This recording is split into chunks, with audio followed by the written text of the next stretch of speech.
میں اپنی جاہل اور کم عمر بیوی کو چھوڑ کر بیرون ملک آ گیا۔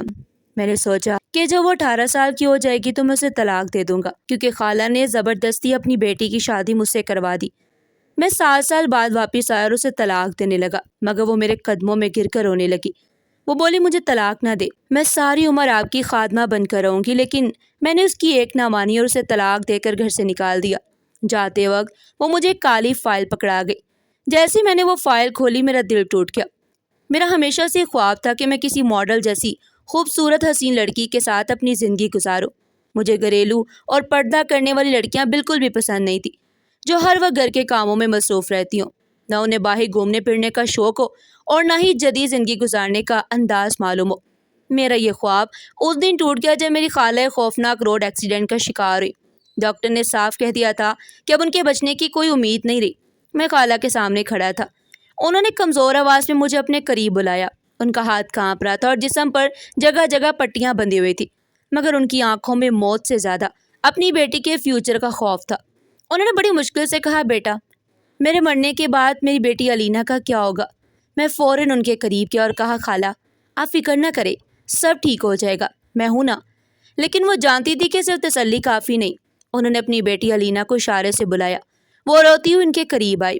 خالہ نے اس کا ہاتھ پکڑ کر میرے ہاتھ میں دے دیا اور ٹوٹی آواز میں بولی، بیٹا، میری آخری خواہش ہے کہ تم میری بیٹی سے نکاح کر لو۔ میں نہیں چاہتی کہ میرے بعد یہ دنیا میں اکیلی رہ جائے۔ یہ میرے لیے بہت بڑا صدمہ تھا۔ نکاح، وہ بھی ایک ایسی بچی سے جو مجھ سے کتنے سال چھوٹی تھی اور جسے میں ہمیشہ اپنی چھوٹی بہن سمجھتا آیا تھا۔ لیکن خالہ کے چہرے پر اپنی موت کا نہیں بلکہ اپنی بیٹی کی تنہائی کا خوف تھا۔ میں ان کی آخری خواہش ٹال نہ سکا۔ مسجد کی ایک عالم کو ہاسپٹل بلایا گیا۔ ہاسپٹل کے خاموش کمرے میں جلدی جلدی نکاح کی رسم ادا کی گئی اور صرف کچھ ہی منٹوں بعد میری خالہ اس دنیا سے رخصت ہو گئی۔ علینا کی دنیا مکمل طور پر اجڑ چکی تھی۔ جنازہ و تدفین کے بعد میں علینا کو اپنے آبائی گھر لے آیا، جہاں ہمارا بڑا مشترکہ خاندان رہتا تھا۔ وہ ایسا ماحول تھا جہاں ہر شخص دوسرے کی زندگی میں مداخلت کو اپنا حق سمجھتا تھا۔ مجھے یہ نظام کبھی پسند نہیں آیا۔ میں ہمیشہ آزاد اور مغربی طرز زندگی کا خواہش مند تھا۔ اسی رات جب سب لوگ سو گئے اور علینا اپنی ماں کی جدائی میں سسک رہی تھی، میں اس کے پاس گیا۔ میں پہلی اور آخری بار شوہر کی حیثیت سے اس کے سامنے کھڑا تھا۔ اس کی آنکھوں میں آنسو تھے اور وہ خوفزدہ کھڑی تھی، جیسے کسی سزا کی منتظر ہو۔ میں نے سخت لہجے میں کہا، علینا، میری بات غور سے سنو۔ ہاسپٹل میں جو کچھ ہوا وہ صرف تمہاری ماں کی آخری خواہش پوری کرنے کے لیے تھا۔ یہ نکاح میرے لیے صرف ایک رسمی کارروائی ہے، اس سے زیادہ کچھ نہیں۔ اس نے حیرت سے میری جانب دیکھا، شاید وہ میری بات سمجھ نہیں پا رہی تھی۔ میں نے مزید کہا، جس دن تم 18 سال کی ہو جاؤ گی میں تمہیں طلاق دے دوں گا، یہ میرا وعدہ ہے اور میں ہر حال میں سے پورا کروں گا۔ اس وقت میرا دل بہت سخت ہو چکا تھا۔ میرے سامنے صرف اپنی آزادی اور اپنا مستقبل تھا۔ میں امریکہ جا کر تعلیم مکمل کرنا چاہتا تھا، ایک بڑی کارپوریٹ ملازمت حاصل کرنا چاہتا تھا اور اپنی مرضی کی زندگی گزارنا چاہتا تھا۔ مجھے لگتا تھا کہ مشترکہ خاندان اور کم عمر بیوی کی ذمہ داری میرے راستے کی سب سے بڑی رکاوٹ ہے۔ میں نے اسے تسلی دینے کی بجائے پہلے ہی طلاق کا وعدہ کر دیا تاکہ وہ مجھ سے کوئی امید نہ باندھے۔ مجھے یقین تھا کہ اس طرح وہ ذہنی طور پر تیار ہو جائے گی۔ اگلے ہی ہفتے میں امریکہ چلا گیا۔ میرے خاندان کے لیے فیصلہ حیران کن تھا، خاص طور پر اس لیے کہ میری نئی نئی شادی ہوئی تھی۔ میں سب سے یہی کہا تھا کہ میری تعلیم بہت ضروری ہے۔ میں علینا کو اپنی والدین کے پاس چھوڑ گیا اور انہیں تاکید کی کہ اس کا خیال رکھے۔ انہوں نے میری بات تو مان لی، لیکن ان کے چہروں سے صاف ظاہر تھا کہ وہ علینا کو پسند نہیں کرتے، کیونکہ وہ نہ کسی امیر خاندان سے تعلق رکھتی تھی اور نہ ہی اس کا کوئی آگے پیچھے تھا۔ جہاز میں بیٹھ کر میں نے پاکستان کی سرزمین کو الوداع کہا۔ میرے دل میں کوئی پچھتاوا نہیں تھا، صرف اپنے روشن مستقبل کا خواب تھا۔ میں سوچ رہا تھا کہ جب واپس آؤں گا تو سب سے پہلے طلاق کے کاغذات پر دستخط کروں گا اور پھر امریکہ جا کر اپنی نئی زندگی شروع کروں گا۔ میری توجہ اب ایولین نامی خوبصورت، ذہین اور امریکن لڑکی پر تھی جو میرے ساتھ ہی تعلیم حاصل کر رہی تھی۔ میں جلد از جلد اسے شادی کرنا چاہتا تھا۔ میں نے لینا کو مکمل طور پر اپنے ماضی کا حصہ سمجھ کر بلا دیا، لیکن میں یہ نہیں جانتا تھا کہ میرا یہ فیصلہ اسے ظلم، تنہائی اور سماجی دباؤ کے حوالے کر دے گا۔ میں نے اپنی خواہشات کے لیے ایک یتیم بچی کو ایسے گھر میں چھوڑ دیا جہاں میری غیر موجودگی میں اسے غیر ضروری بوجھ سمجھا جانے لگا۔ مجھے اندازہ بھی نہیں تھا کہ میرا طلاق کا وعدہ اس کی زندگی کا سب سے بڑا عذاب بن جائے گا۔ اس کے 18 سال کی ہونے سے پہلے وہ گھریلو ظلم، ذلت اور سماجی دباؤ کا شکار ہو چکی تھی، جبکہ میں امریکہ میں اپنی زندگی کے خواب پورے کرنے میں مصروف تھا۔ میں امریکہ جاتی علینا کی زندگی میں دکھوں کا ایک نہ ختم ہونے والا موسم شروع ہو گیا۔ میں اسے اپنے والدین کے گھر چھوڑ آیا مگر مجھے یہ احساس تک نہیں تھا کہ میں اسے کن خوفناک حالات کے حوالے کر رہا ہوں۔ ہمارے بڑے مشترکہ خاندان میں جہاں رشتوں کے نام پر مداخلت اور سخت رویے عام تھے، میرے جانے کے بعد علینا ایک ناپسندیدہ مہمان بن کر رہ گئی۔ وہ میری غیر موجودگی میں صرف ایک یتیم بچی نہیں رہی، بلکہ ایک ایسی عورت بن چکی تھی جس کا شوہر اسے طلاق دینے کا اعلان کر کے بیرون ملک چلا گیا۔ معاشرے نے اسے بیوہ نہیں بلکہ ایک ایسی بدقسمت بیوی کا درجہ دے دیا جو طلاق کے انتظار میں دوسروں کے سہارے زندگی گزاری تھی۔ ہمارے گھر کی اصل قیادت میری بڑی بہن زارا کے ہاتھ میں تھی۔ زارا چند سال پہلے اپنے شوہر سے طلاق لے کر واپس آئی تھی اور اپنی ناکام شادی کا دکھ، مرحومی اور تلخی اپنے اندر سموئے بیٹھی تھی۔ اب اس کی زندگی کا سب سے بڑا مقصد یہی تھا کہ وہ اپنی محرومیوں کا غصہ دوسروں پر نکالے۔ علینا اس کے لیے سب سے آسان نشانہ تھی، ایک بے سہارا یتیم لڑکی، اور میرے چھوڑے ہوئے رشتے کا بوجھ یہ مفت کی روٹیاں توڑ رہی ہے تاکہ گھر کا ہر فرد سن لے اور علینا کو اس کی حیثیت یاد دلایا جائے۔ وہ کہتی، نہ جہیز لائی نہ جائیداد، اب ہمارے سر پر بوجھ بن کر بیٹھی ہے۔ علینا کی آنکھوں میں ابھی بھی معصومیت باقی تھی، مگر زارا نے اسے گھر کی نوکرانی بنا دیا۔ وہ صبح سب سے پہلے جاگتی اور رات سب سے آخر میں سوتی۔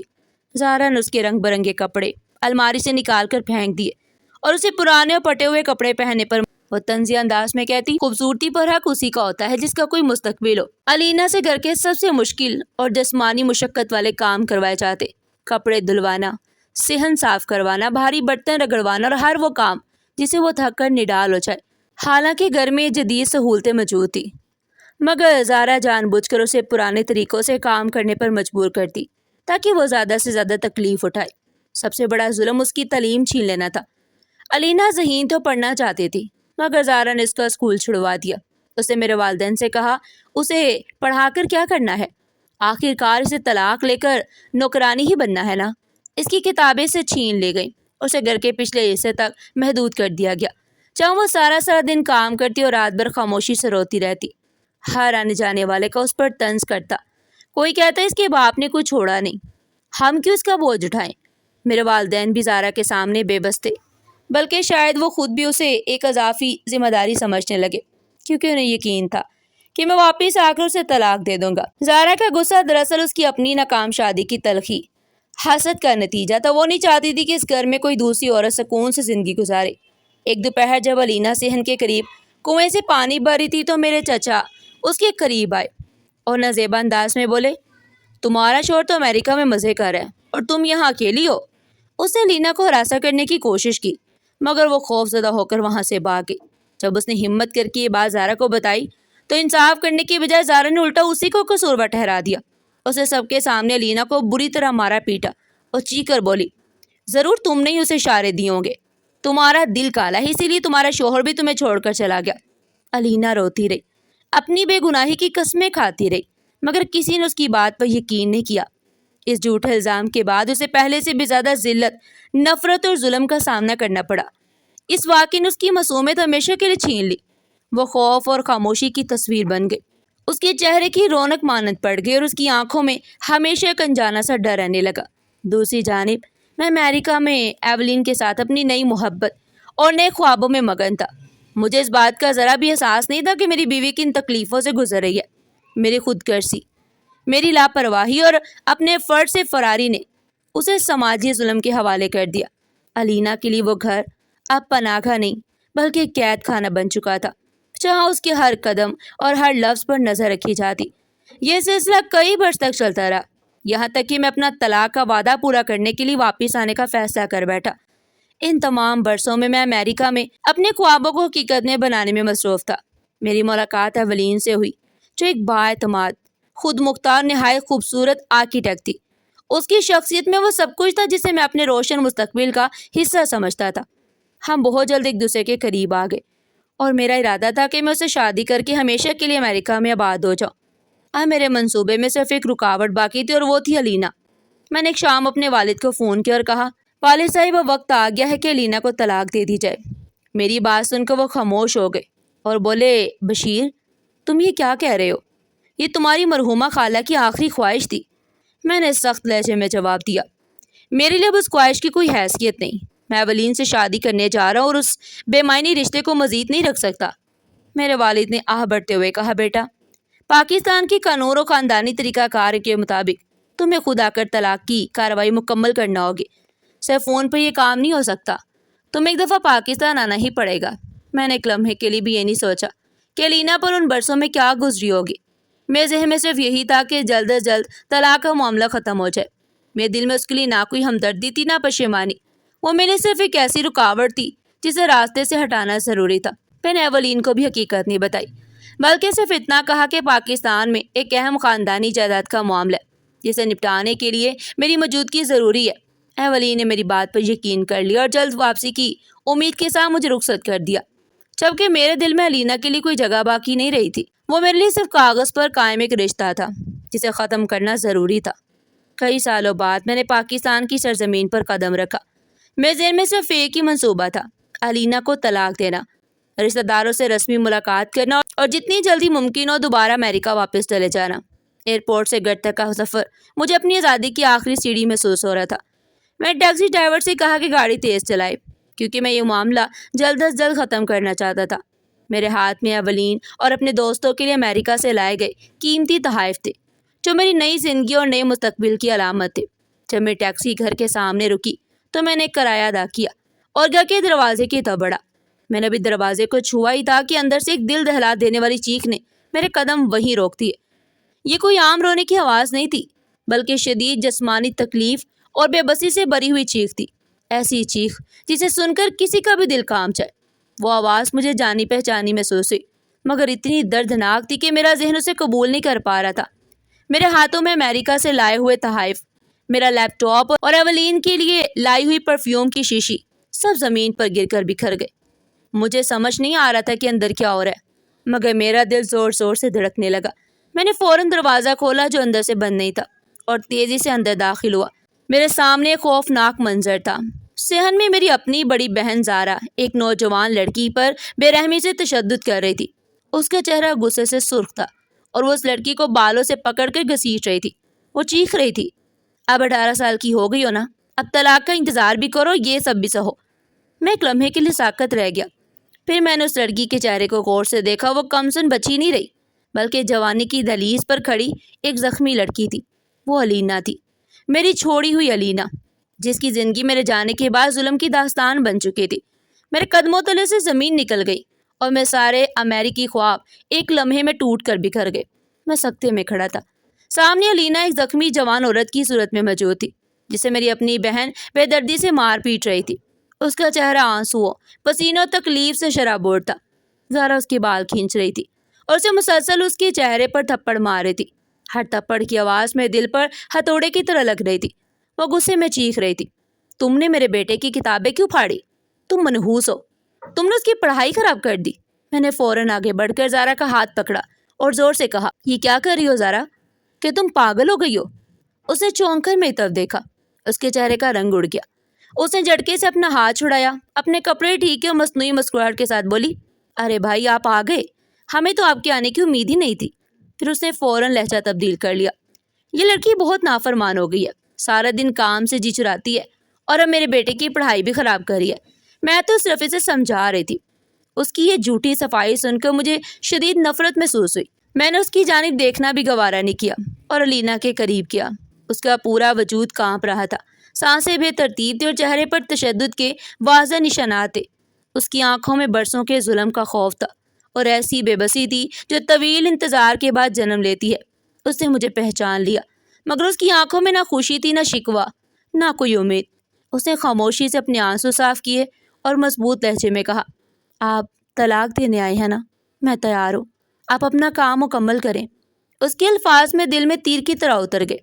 اسے مجھ سے کوئی شکایت نہیں تھی، وہ صرف اس رشتے سے آزادی چاہتی تھی۔ مجھے پہلی دفعہ اپنی غلطیوں پر شرمندگی محسوس ہوئی۔ میں نے دھیمے لہجے میں پوچھا، تمہاری یہ حالت کیسے ہوئی؟ تمہارے ساتھ کیا ہو رہا ہے؟ اس نے کوئی جواب نہیں دیا، صرف ایک خاموش نظر زارا کی طرف ڈالی اور پھر نظر جھکا لی۔ اس خاموشی میں برسوں کی اذیت اور ظلم کی پوری داستان چھپی ہوئی تھی۔ اس واقعے کے بعد گھر کا ماحول بدل گیا۔ زارا، میرے والدین میرے اچانک آنے سے پریشان تھے اور بار بار میری توجہ امریکہ واپسی کی طرف دلانے کی کوشش کر رہے تھے، مگر میں نے بہانہ بنا کر اپنی واپسی چند دن کے لیے مؤخر کر دی۔ میں نے خاموشی سے گھر کے ماحول اور سب کے رویوں کا جائزہ لینا شروع کیا۔ جلدی مجھے پتہ چل گیا کہ زارا کا غصہ صرف اپنے بیٹے کی کتابوں تک محدود نہیں تھا، اس کا اصل مقصد کچھ اور تھا۔ اس کا بیٹا خود نکما اور لالچی تھا، اور دونوں کی نظر علینا کی اس رقم پر تھی جو اس کی مرحومہ ماں نے اس کے نام بینک میں جمع کر رکھی تھی۔ وہ رقم علینا کے بالغ ہونے پر اسے ملنی تھی۔ زارا چاہتی تھی کہ علینا وہ رقم ان کے حوالے کر دے یا ہمیشہ کے لیے اپنے حق سے دستبردار ہو جائے۔ اب مجھے سمجھ آ گیا کہ زارا صرف اسے نوکرانی بنا کر نہیں رکھنا چاہتی تھی، بلکہ اس کی زندگی اور اس کے حق پر قبضہ کرنا چاہتی تھی تاکہ اس کا بیٹا اس دولت سے فائدہ اٹھا سکے۔ اس کا ہر ظلم اسی منصوبے کا حصہ تھا۔ وہ چاہتی تھی کہ علینا اتنی خوفزدہ ہو جائے کہ اپنے تمام حقوق خود چھوڑ دے۔ میں نے پہلی دفعہ علینا کے زخموں میں اپنا جرم دیکھا۔ اگر میں اسے چھوڑ کر نہ جاتا، اگر میں نے اپنی ذمہ داری سے فراری اختیار نہ کی ہوتی، تو شاید آج وہ اس حال میں نہ ہوتی۔ میں دل میں شدید شرمندگی نے جنم لیا، اور اسی لمحے میں نے فیصلہ کر لیا کہ میں طلاق دینے سے پہلے یہ معلوم کروں گا کہ یہاں اس کے ساتھ کیا ہوتا رہا اور اسے ظلم سے نجات دلاؤں گا۔ میرا مقصد اب صرف طلاق دینا نہیں رہا تھا، بلکہ انصاف کرنا بن گیا تھا۔ مجھے اسے رشتہ نہیں رکھنا تھا، مگر میں اسے ظلم کے حوالے کر کے بھی نہیں جا سکتا تھا۔ میں نے محسوس کیا کہ علینا نے کتنے صبر اور خاموشی کے ساتھ یہ سب برداشت کیا۔ اس نے کبھی چیخ کر کسی سے فریاد نہیں کی، کبھی میرے والدین سے شکایت نہیں کی۔ اس کی خاموش طاقت اور برداشت میرے لیے بالکل نئی بات تھی۔ یہ وہ معصوم بچی نہیں تھی جسے میں برسوں پہلے چھوڑ کر گیا تھا۔ یہ ایک مضبوط جوان عورت تھی جس نے ہر ظلم سہ کر بھی اپنی عزت و وقار کو قائم رکھا۔ اس کی یہی خاموشی میرے دل کی گہرائیوں میں اتر گئی، اور پہلی بار میرے امریکہ واپس جانے کے ارادے میں تذبذب پیدا ہونے لگا۔